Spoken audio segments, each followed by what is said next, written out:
الإمارات على شاشة المصرية برعاية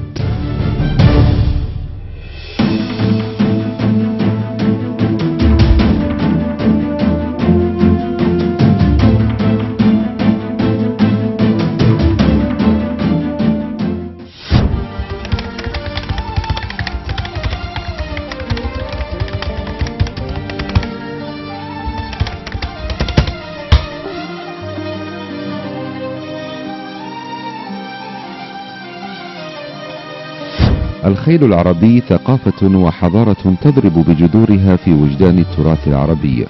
تلك الخيول دقيقة القوائم، طويلة الأعناق والأرساغ، جيدة الحوافر، قليلة الشعر، واسعة العيون، كبيرة الأحداق، عظيمة الأعناق، غليظة القوائم. وتتفرع من الكحيلان والصقلاوي والمعنجي لتصل إلى 240 فصيلة. يجتمع العرب على حبها، وبالخصوص مصر التي تضم أنقى الأعراق والإمارات. الإمارات يأتيها السائحون من شتى بقاع العالم لحضور السباقات المميزة للسلالات العربية الأصيلة، فحرص أهل الإمارات على تلك السلالات وولعهم بها ينعكس على ثقافتهم وتراثهم الأصيل. برنامج مصر الإمارات قام بزيارة مضمار جبل علي في دبي، هذا المضمار الذي يعكس عمق العلاقة بين مصر والإمارات. هذه العلاقة التي أكد عليها كل من المصريين والإماراتيين القائمين على هذا المضمار. علاقة قديمة، ومثل ما قلت لي مش بس صداقة، هي أعمق من كذا بكثير. علاقة بين رئيسين وبين حكومتين وشعبين، ولنا الفخر أنه اللي بدأوا العملية التدريسية في دولة الإمارات هم المدرسين المصريين، البعثة المصرية اللي بعثها المرحوم جمال عبد الناصر في منتصف الخمسينات. فلذلك يعني الفضل لله سبحانه وتعالى، ثم لجهود الأخوة اللي جاءونا من القاهرة ودرسونا. علاقة زي ما بنقول عنها في مصر علاقة زي الفل، يعني من أحسن الشعوب اللي تعشريها شعب دولة الإمارات. شعب طيب أصيل، حكامه مخلصين، والإخلاص بتاع حكامهم هو السبب في التقدم والازدهار اللي تم خلال نقول 20 سنة اللي فاتوا، اللي هو غير مسبوق في العالم. يعني شعب مصري وشعب الإمارات، وعندنا لنا علاقات كبيرة، وأخواننا المصريين موجودين في دولة الإمارات سواء كانوا في مصر. احنا يعني أهل ونعتبر دولة واحدة. المصريين كانوا أول الناس اللي جم للإمارات، يعني احنا أول من جه واشتغلوا في التعليم، وزارة التعليم، وزارة الصحة، وزارة العدل. كل المجالات اللي في الإمارات هتلاقي فيها أصول بترجع مصرية. هي ليست مجرد تواصل مبدئي أو قصدي وقتي، هي علاقة وثيقة تعود إلى المصلحة المشتركة، تعود إلى التاريخ المشترك، تعود إلى اللغة والعادات والتقاليد والعروبة والجامعة العربية والمصير المشترك، ورغبة البلدين في الاستقرار والسلم والانطلاق نحو العالم بآفاق جديدة. والدولتين محتاجين لبعض، يعني مش قضية وان واي ترافيك، لا، البلدين محتاجين لبعض. يعني ونحن في دولة الإمارات ننظر إلى مصر كشقيق أكبر، نلجأ له وقت الشدة ونلجأ له في الحاجات اللي نحتاجها، ونحن ما عملنا شيء اللي يمكن أن يطلق عليه فضل أو لا أبدا، هو مجرد دليل أخوة وتقارب فقط. فعلا بتحسي بحبهم لمصر والمصريين، بتحسي بطيبة، بتحسي بقول لك بأصالة، وهم بيعلموا طبعا قيمة مصر، واحنا بالتالي الايام دي اثبتت ان هم اصدقاء لابعد الحدود. الفرق بين المصري والاماراتي دايما بقولها جواز السفر، هو جواز سفر مصري وانا جواز سفر اماراتي، ده الفرق الوحيد بيننا وبين ابناء دوله الامارات العربيه. مصر الامارات على شاشه المصريه برعايه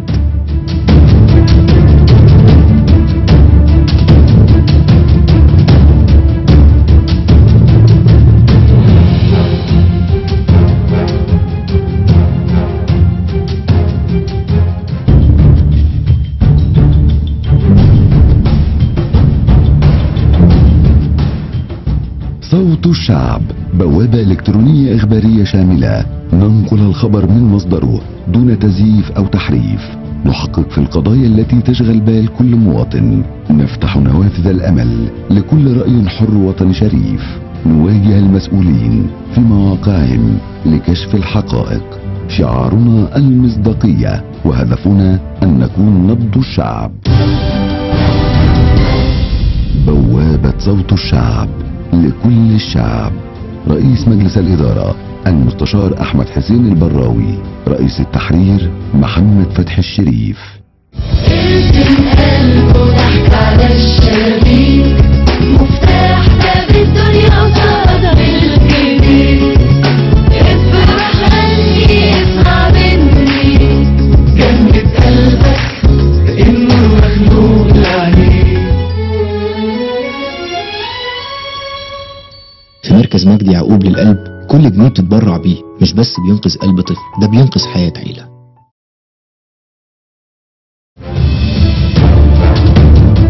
شهدت الأيام الماضية الاحتفال باليوبيل الفضي لمضمار جبل علي. شريف الحلواني وضح لنا كيف وصل لأن يكون مديرا للمضمار. أنا لما بدأت هنا بقالي من سنة 79 أنا في دبي.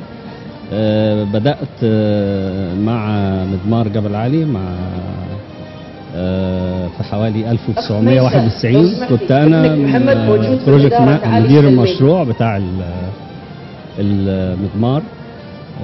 المالك كنت طبعا مع الوقت أنا أساسا كنت بشتغل رئيس أقسام هندسية وفي نفس الوقت بشتغل هنا، وفي الحقيقة أصبح جزء مني، يعني جزء من شغلي، بغض النظر عن أنا مهندس أو لا، ولكن في إدارة العقارات عموما. إحنا بنشتغل في العقارات، في إدارة العقارات ده أصبح واحد من العقارات الخاصة للمالك، وبالتالي أصبحت مسؤول عنها والحمد لله. يعني من بالنا إحنا طبعا عندنا مناسبة جميلة السنة دي، بنتم 25 سنة، يعني اليوبيل الفضي لمضمار جبل علي. الحمد لله أطلق علينا المضمار عائلي نظرا للجماهير الأخيرة اللي بتحضر. اهتمامنا بالجماهير طبعا، اهتمامنا بالملاك بالفرسان، تعودنا عليها يعني دي أنشطة يعني مشتركة إلى جانب الأنشطة الخاصة بحضرتك في العقارات والهندسة. بالضبط، يعني هي نقول نشاط جانبي، إنما أصبحت بستمتع بيه طبعا. مصر والإمارات، تناغم وانسجام واهتمامات مشتركة بين مصر والإمارات. ومن هذه الاهتمامات سباقات الخيل التي تتعدد في مضمار جبل علي، كما حرص الجميع على وصف جمال الخيول العربية الأصيلة التي أفرزت سلالات كثيرة. الحصان العربي من تراث دول الخليج، ويعني عندكم في مصر مثلا سلالات يرفض الملاك بيعها. مثلا عندكم مربي فاضل الله يرحمه اسمه كردي رضوان، وأولاده الآن معاه، يعني في بعض الخيول اللي كبيرة في أسمائها وفي تاريخها. الخيول العربية هي يمكن تميزها أكتر في الشكل، يعني في الشكل الجميل. الخيول العربية لها مجالات أخرى، يعني حتى في مسابقات هنا عن مسابقات جمال الخيول العربية والاستعراضات اللي بتعملها الخيول العربية، والطاعة الجواد العربي بيقدر يعملها حتى في الاستعراض. عكس الخيل المهجن مش ممكن تاخدي منه لا استعراض ولا هذا، لأنه يعني راجل بتاع شغله بس، ملوش علاقة بأي حاجة جمالية. الجواد العربي يرجع إلى سلالة البلد وتراث البلد. احنا نلجأ للحصان في عدة أشياء، في الحرب، في التجارة، في التنقل. لما نيجي الآن نشوف أن السباقات العربية أثبتت سلالات كثيرة. هاي السلالات طلعت في مضامير السباق، والشيخ حمدان بن راشد يمكن هو أول من اهتم بالسلالات العربية وجعل لها سباقات وجعل لها اسطبلات. وكثير من خيوله منهم مثلا زعبيل، ومنهم بنغالي، ومنهم الشندغة، كلها أسماء لامعة في عالم الخيل لمن يعرف الحصان العربي يعني. بالفخر بنقول ان دولة الامارات العربية من كبار صناع الخيول في العالم، ولهم تأثير قوي جدا، ولهم مزارع توليد، يعني شيء فعلا يفخر به كل عربي. ليس فقط هذا الوصف لخيولنا العربية الأصيلة، لكنها وسبحان الله تكون هذه الخيول دواء للفارس. عرق الجواد العربي يستعمل الفارس المجروح كبلسم، كدواء للجرح. العرق الزبد الأبيض اللي يطلعه الحصان وقت الحركة، يعني شفتي قبل شوي الحصان يعرق، فعرق الجواد العربي من جسمه يفرز ملوحة، هذه الملوحة إذا وضعت على الجرح يطيب بسرعة. مصر الإمارات على شاشة المصرية برعاية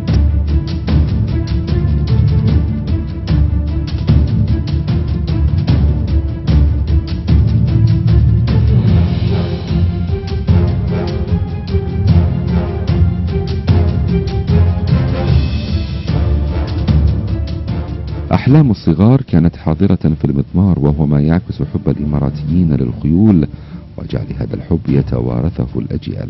اسمك إيه بقى حبيبي؟ زايد. زايد، أنت بتحب الخيل؟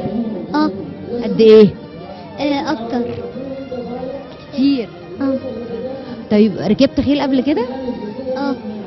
وعايز تبقى فارس؟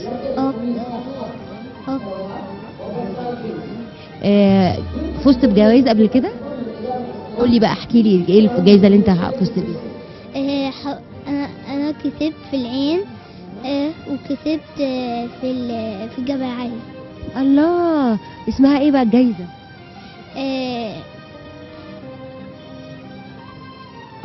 اسمها كاسة. لما تكبر عايز تكون ايه بقى؟ اكون جوكي. بجد؟ ايه اسم الحصان اللي لو كان عندك حصان هتسميه ايه؟ ممكن اسميه ممكن اسميه محمد. هتسمي الحصان محمد؟ طب واللي هيركب فوق الحصان انت بقى هتسمي نفسك ايه؟ ممكن اسمي نفسي زي جوكي. برافو. قولي، في مرة من المرات قلت لبابا نفسي يكون عندي حصان بتاعي، انا اشتريه يكون بتاعي. قال لك ايه؟ قال لي اوكي. انت النهارده هنا بتعملي ايه يا خديجه؟ انت في النادي؟ نعم. بتعملي ايه في النادي طيب؟ تركبي خيل طيب؟ ولا بتقولي شعر؟ بقول شعر وبركب خيل كمان. بتحبي الخيل؟ نعم. قد ايه؟ كتير. تعرفي تقولي لي حاجه من الشعر اللي انت حافظاه؟ نعم. قولي. سنبني مجدها العالي ونفدي تربها الغالي ونحميها إماراتي. وجدنا أيضا في مضمار جبل علي مشاركات نسائية كانت لشابات النادي الثقافي للفروسية والشعر الذي يحظى بدعم سمو الشيخ حمدان بن راشد آل مكتوم. النادي الثقافي للفروسية والشعر مدعوم من قبل سمو الشيخ حمدان بن راشد آل مكتوم نائب حاكم دبي وزير المالية، وحضورنا هني بشكل أسبوعي أول ما يبتدي الموسم لختامه.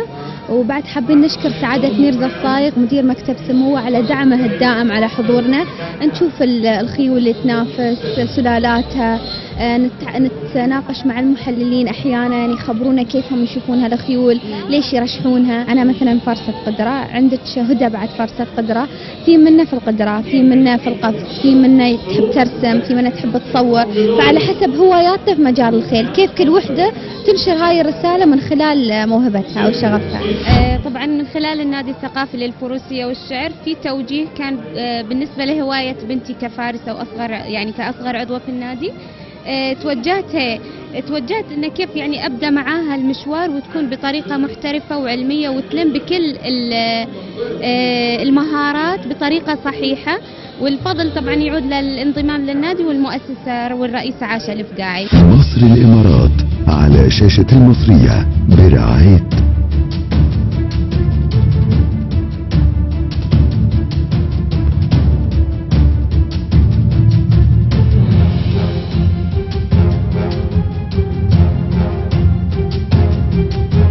الشركات المصرية والإماراتية هي التي تقوم بدعم ورعاية سباقات الخيل في مضمار جبل علي، في إشارة إلى اقتناع واتفاق مصري إماراتي تجسد في مشاركتهم في الدعم والرعاية للمضمار الأصفر. الفروسية وسباقات الخيل في البلد هنا في الإمارات وبالأخص دبي تعتبر من الأنشطة المهمة جدا، وبتحافظ على التراث العربي الأصيل، فكان من الضرورة ان احنا نشارك معاهم. يعني الشركة عندنا تأسست من 35 سنة في دبي، واحنا بنشارك الحقيقة هنا مع مضمار جبل عالي من اكثر من 25 سنة من بداية انشاء المضمار العائلي اللي هو مضمار جبل عالي. كشركة وطنية نرعى الاحداث في الدولة طبعا في دبي بالاخص، وندعم نحن نحب الخيل وندعم الخيل وكعامة يعني.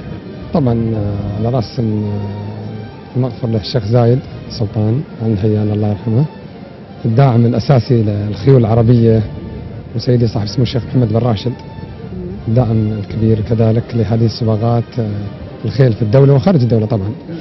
تفاصيل مهمه لابد ان تحدث بين الفارس والجواد من بدايه الانطلاق حتى خط النهايه وتحقيق الفوز. كل سباق له ظروفه، كل سباق له اوزانه ولها يعني مسافته، وكل حصان له مسافته. دائما 1 فورلونج هي 200 متر الاخيره هي اللي تكون حاسم معظمها من الخيل المنافسه. اخر 200 متر، اخر 200 متر، يعني هي تعتبر كانطلاقه هي حاجه رئيسيه ان نشوف انطلاقه الحصان تكون صحيحه، واخر 200 متر هي تكون فاصل بين الخيل والمنافسه تشتد فيها. وطبعا انطلاقه له ظروفها، طبعا في بعض يعني خيول تخاف من دخول البوابه، اللي يخاف من دخول البوابه ما حاول انه يدخل البوابه عقب الحصان يتنرفز ويصير عنده مثلا يصدم على الباب او دخوله او يوطي راسه او مثلا راسه يكون فوق، هذه كلها تسبب بتاخير خروج من البوابه. وهذا طبعا يرجع الحصان عقب مثلا ما يتمركز في اثناء الشوط في تمركزه الصحيح المطلوب منه. احنا عندنا تمركز مختلف، ان الخيول اللي تاخذ مثلا مقدمه المجموعه واللي يكون مع الثاني والثالث يكون في مثلا قبل الاخير ويكون في اخر المجموعه، هذه كلها تكتيكات حسب سلاله الخيل. مصر الامارات على شاشه المصريه برعايه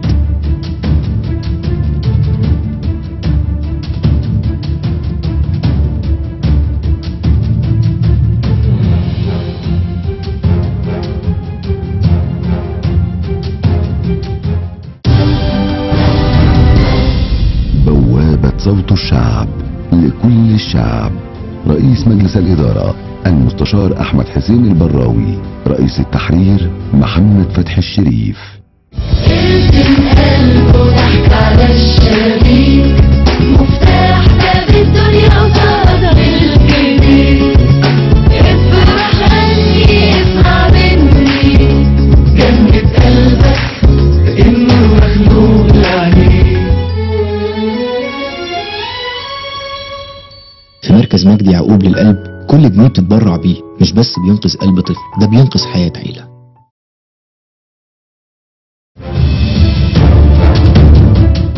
كأس رئيس الدولة لسباقات القدرة في الإمارات يحظى باهتمام كبير. نترككم مع هذه اللقطات التي جئنا بها من الإمارات للحبيبة مصر، وكأن الحضور المهم لسمو الشيخ محمد بن راشد آل مكتوم نائب رئيس الدولة رئيس مجلس الوزراء حاكم دبي.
ازداد الامل لين خط النهايه مهما يكون الفارق، لان هذا سباق طويل 68 كيلو.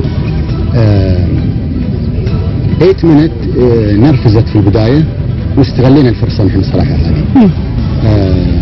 الشداد كان هادي وكان سير افضل يعني افضل مستوى. 8 minute بطلة، واللي نفس مستواها يقدر يسوي نفس اللي هي سوتها. لكن 8 minute شوفي لين خط النهاية، يعني قبل خط النهاية بكيلو كنا نحن انا واحد كنت ما اعرف انا بفوز ولا بخسر، يعني هالسباق يعني كان من اجمل السباقات. انا دائما مع البطل.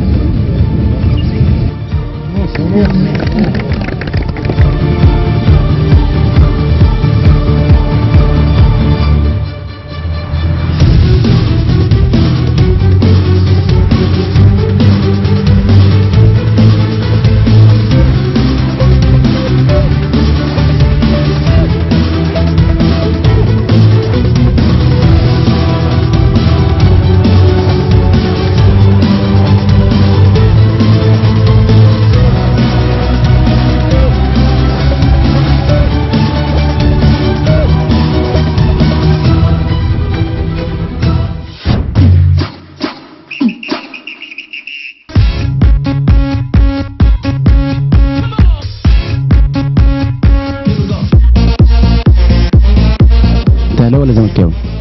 احنا معروفين في الامارات نميل للزمالك صراحه، ما اعرف ليه. عشان الكندوره، لون الكندوره بس. لون الكندوره. انا اهلاوي ولا زملكاوي؟ انت الاثنين والله. وهذا التيشيرت انا قلت لك التيشيرت جميل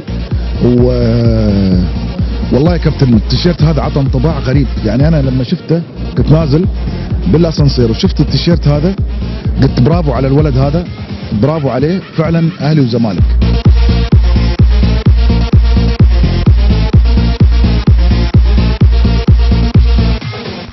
مصر الإمارات على شاشة المصرية برعاية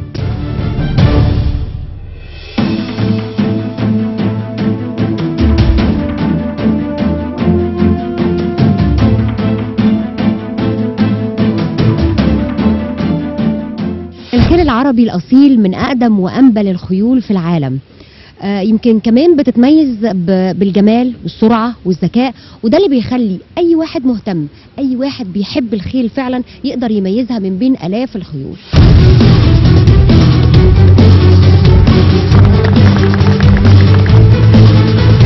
ومن الإمارات إلى مصر، فأهلا بكم مع كأس صاحب السمو الشيخ خليفة بن زايد آل نهيان لسباقات الخيل، الذي أقيم في القاهرة بحضور السفير الإماراتي مبارك الجنيبي سفير الإمارات بمصر، والإعلامي الإماراتي يعقوب السعدي، وفيليكس سرحان رئيس الهيئة العليا لسباقات الخيل، والكابتن شريف عبد المنعم سكرتير عام الهيئة العليا لسباقات الخيل، والعميد ثروت سويلم المدير التنفيذي لاتحاد الكرة المصري.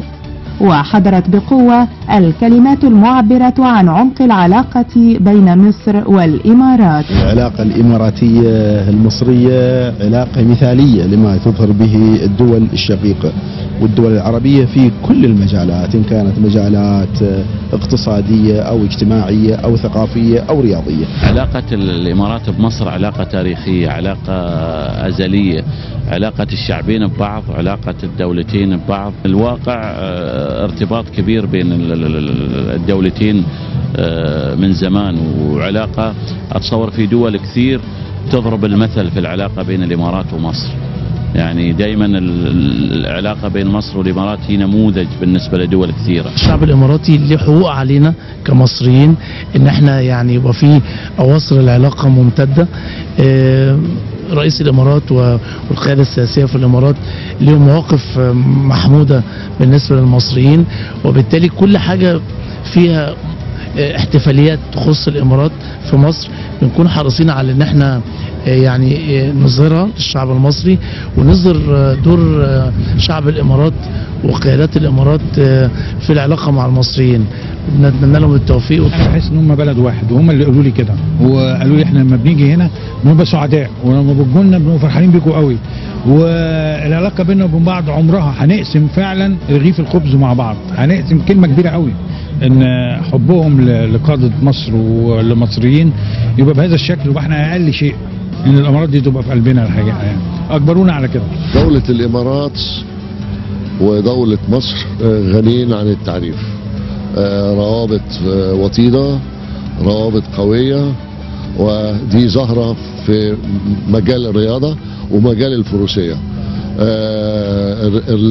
دولة الإمارات بتخص مصر كل سنة بهذا المهرجان، وبتوعدنا انه هتنمي وهتزود الجوائز السنة الجاية. فما اقدرش غير ان اوجه الشكر لدولة الإمارات، واوجه الشكر لصاحب السمو الشيخ خليفة بن زايد على رعايته واهتمامه وتوجيهاته بالوقوف إلى جانب مصر للنهوض بهذه الرياضة وبهذه السباقات.